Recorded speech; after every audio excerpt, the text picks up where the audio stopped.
Hello, welcome to our Monday Business News Report. We now start off with one of the highlights of the week which was the Consumer Price Index report for the month of September, released at the close of last week by the National Bureau of Statistics. Now, Nigeria's headline inflation in the month of September dropped further to 16.63% compared to the 17.01% recorded in the previous month of August. Now, this marks the sixth consecutive decline, and according to the report, the decline represents about a 0.38 percentage point decrease compared to the 17.01% recorded in August. Food inflation, which is a closely watched index, also dropped to 19.57% in September from 20.3% recorded in August, while core inflation also rose to 13.74%, up by 0.33% when compared with the 13.41% recorded in August. Now, the rise in food index is majorly caused by increases in the prices of oils and fats, bread and cereals, fish, coffee, tea and cocoa, potatoes, yam and other tubers, milk, cheese and egg. Meanwhile, urban inflation rate increased by 17.19% year-on-year, while rural inflation also increased by 16.08% in the month of September this year.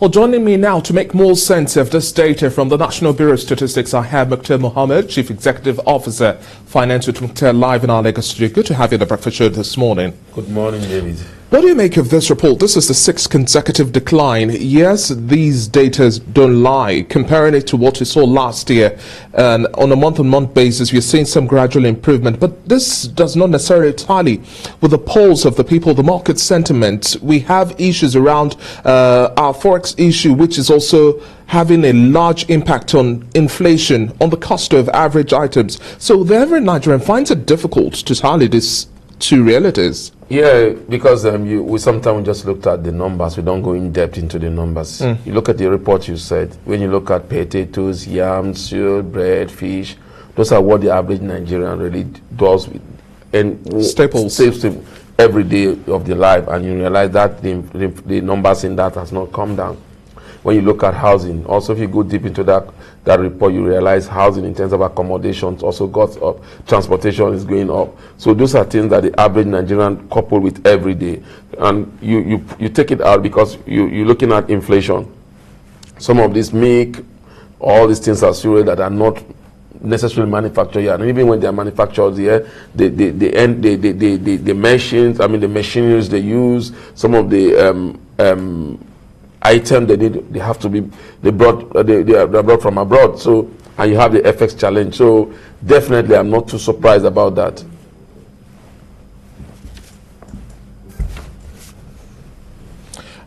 Okay, now let's also look at the double inflation we have for food as well. This is also quite alarming. We understand we have a food crisis situation at hand. Governments at state levels are now having a revisit to the conversation about new food creation, food hub creation, but it's difficult to still be able to manage through. At this point in time, we're in the ember months, things are expected to get much more expensive. How do you think the average Nigerian would also likely make do with the funds in their hand? Their bargaining power is dwindling, limited, as there's no change in their salaries. Unfortunately, it's not in the hands of the average Nigerian, it's in the hands of the government in this issue, because we're talking about food security. Nigeria have no reason to be battling food security. But the challenge we have battling now is crisis in terms of our security crisis. So much farmers don't go to farm. And that has been one fact that the farmers have been saying so long. The farmers don't go to farm again. And then you have the herdsmen farmers crisis also hampering development that sector. So we're not going to see anything new there. The only way we would have seen anything new is if we have the efforts to import those products. And we don't have those efforts to import it. And we are looking toward being self-sufficient in food production. So we can't be doing one thing this way. So definitely those things will continue to go up until government decide to do what they have to do. Government does the right thing, which is try to curtail this insecurity. They might not be able to fight it all out, but then they should be able to curtail it. And then farmers are able to go to the farm. I keep saying when It's one of the senior special advisor said when some farmers were murdered, said they didn't take security clearance before they go to the farm, so they were attacked. So those are challenges that we always face. Those challenges are there. The farmers are not only what you see now, farmers in the rural area do. They try to do something that consumable for themselves to survive. They're not thinking of taking it outside the shore of that locality. Again, because of the government insecurity, even in moving those products. Either they are kidnapped, either their goods are collected from them, either they are harassed by security apparatus. So all these things are what is causing the problem. And these problems are not caused by monetary policy. They are caused by physical policy, have to do their own part. So no matter what the monetary policy does, if the physical does not complement the monetary policy, we'll continue to have those challenges. And that is why we're having no challenge. I heard the VP saying some of the normal policy that shouldn't come from the physical side is being taken over by the Central Bank of Nigeria, because they realize that whatever they are doing to have the result, the physical side has to do that. So that's why they are getting into spaces that they are not supposed to get into. Ministries, departments and agencies have to take the bull by the horn, and also looking at the fact that we are having wastages, we are not necessarily having improvement in infrastructure. The roads are bad, storage and the whole processing. It's just a difficult situation to maneuver. But now let's look at energy costs. Now, one of the biggest issues the average Nigerian has to deal with now is the cost of cooking gas. That has skyrocketed well over 50%. This is part of what fuels inflation in the country as we speak today. You made mention of the FX policy and then some of the issues with access and forex. That's one of the lamentations of the Association of LPG Marketers. Now, how do you see things also playing out if we are constantly having hikes in the price of energy costs? We're looking at gas. I had a refill of 12.5 kg for over 7,500 naira. The 6 kg cylinder just to stockpile now goes for about 13,000. That's without a refill, just the container there.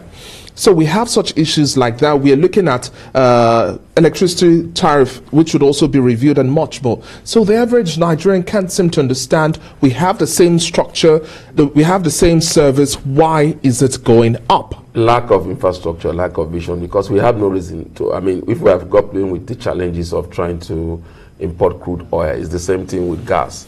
You realize that subsidy as well as there. Yeah, you remember that gas is one area there was no subsidy there. And again, this gas, we have the second largest depots of gas in Nigeria. We've just not been able to have the technology to enhance this gas. Even in our power plant, they've not been right pricing. The only place they've got right pricing in terms of gas is the one that you're just talking, bringing it to the end user. And because most of all these gas are now being imported, the FX challenges will come there. Then remember again, the price of these things are going high in the international market, because now we are beginning to see a lot of demands for it and a little bit of supply. So we'll continue to have those challenges. Now, the SME space, why we're having those problems, that those in the SME space, the small SME space that are in those space of importation of gas, cylinders and other, have not been created that window by the government to be able to assess FX in the official price of 412 or 410 or 400 like the government will want to let us to believe. But they have to source for this because their business have to move. So they say have to go to the parallel market and they are sourcing it at 570 naira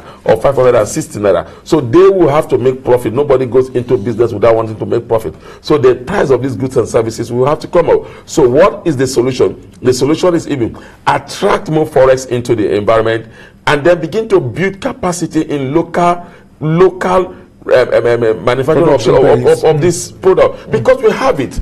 It's just that we don't have the capability. We've not been able to develop the sector to grow this gas plant. We have it. The gas are there. It's not that they are not there. They are there.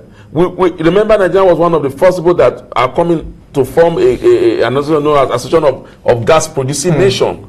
So it's not that we don't have it, but we don't have the capability. And even if we look at our crude, remember the World Bank was saying that the cost of production of our crude is even higher compared to other parts of the world. When others are producing at 20 naira, some are even producing at, Saudi Arabia is producing as low as $10 per barrel. And we are producing at 50-something naira. So it's a big challenge, and that has to do with infrastructural that in the infrastructure that you just said we don't have. And you don't build infrastructure overnight. It takes time. We're wrapping up our conversation now. As part of the figures we have for the 2022 budget, government is also looking at inflation figures at an average of at least 13%. Do you see this as being realistic? Well, when you look at the numbers that we have now and from where we are coming from, it's realistic. I say this is one of the most conservative budget I've seen from this administration. I think it's very realistic, and I think we will be able to meet it. Going by the current sentiment we have in the markets? By current sentiment seems to improve, because when you are putting that back, if you look at the budget, they are trying to handle insecurity, they are trying to handle in terms of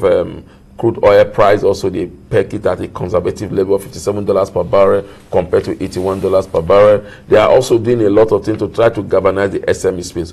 But the closure in it is if we are not able to address the issue that have to do with FX, Forex, and we are not able to cut down in importation of this product, and then looking at the overhead cost of governance also is very high, and they've already approved it, so they are not going to bring it down. So we need to look at other areas to begin to cut excesses so that we can be able to get to that level. So if the monetary policies are able to do their part, which they have been doing, and the fiscal policy is able to take this budget even to 70 to 80%, we'll achieve that. What's your word as well to those who believe that these declining figures are just a propaganda tool?